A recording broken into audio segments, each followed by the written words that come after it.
Doctor Saeed rid, आपकी ये राय मैं जानना चाहता हूँ और हमारे नाजरीन के लिए कि ये भारत और का हमेशा इस तरह का रवैया आपको क्यों नज़र आता है, और टेररिज्म का राग जो अलापना है वो क्यों हमें इस तरह से नज़र आता है। इस तरह के फोरम से एक अपॉर्चुनिटी होती है। आपको याद होगा 2004-5 में परवेज़ मुशर्रफ साहब जब खटमंडो में सार की कॉन्फ्रेंस अटेंड करने गए तो वो खुद चल के गए थे और वाजपेयी साहब से उन्होंने हाथ मिलाया था, उसके बाद बर्फ़ पिघलने लगी थी।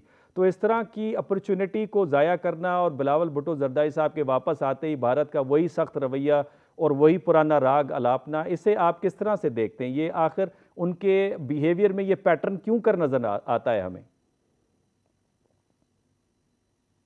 जी, थैंक यू। असल में देखा जाए तो इस मर्तबा जो सिचुएशन है, उसमें ये हमें पहले से थोड़ा-सा एक्सपेक्टेशन बहुत कम थी।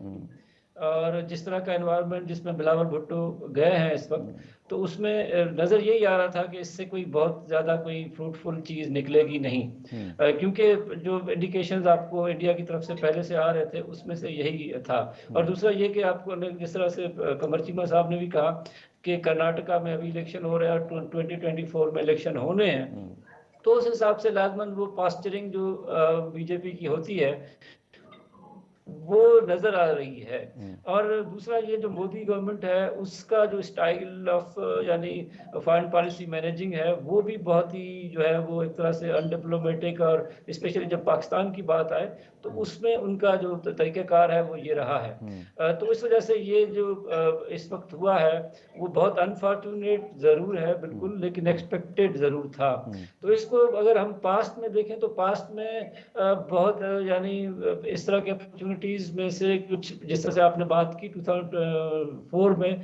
तो वो 2004 में तो यहाँ पे पाकिस्तान में वो हुआ था साह का समिट, हम्म, और उसमें वाजपेयी साहब आए थे और वहीं से फिर पीस प्रोसेस उठा था।